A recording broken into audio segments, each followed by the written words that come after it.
welcome to this week's Q&A.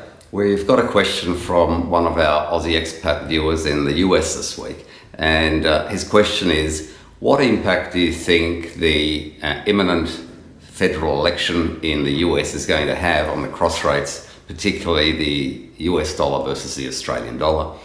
And in my mind, I don't think that the election is really going to have any significant or meaningful impact on the cross-currency rates, but I think that monetary policy is going to have some impact where the RBA meets tomorrow, Melbourne Cup Day here in Australia, and I don't foresee any change to the official cash rate in Australia. However, the upcoming FOMC meeting in the US, I think, will deliver a 25 basis point cut to their Fed funds rate, and it looks like that's going to continue over the next quarters and months. So I think from a more fundamental viewpoint, the monetary policy settings in Australia may favour some Aussie dollar strength. However, I really think that commodity prices need to increase for the Aussie dollar to really gain some real traction here. And then, of course, if you have any type of black swan geopolitical event occur,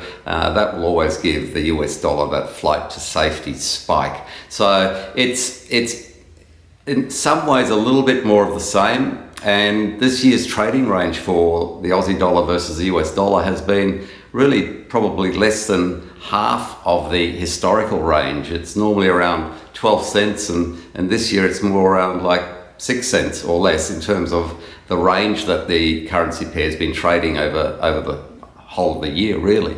So, long answer coming short, I suppose, the federal election or the election in the US, whether Trump or Harris wins, I don't think it's going to have any great impact. I think the RBA will stay on hold tomorrow on Melbourne Cup Day, and I think we'll see perhaps a bit more of the same until we do see some rise in commodity prices, perhaps some more stimulus coming through in China, and that feeding through to Australian exports.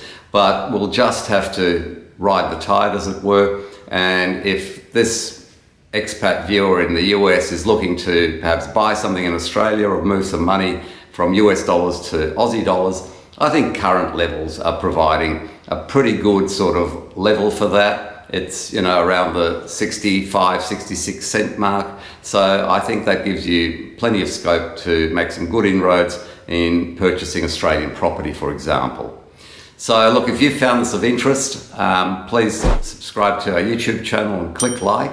And if you have any questions about your own personal situation, don't hesitate to reach out, email us, call us, and we'll have somebody contact you as soon as we can answer your question in particular.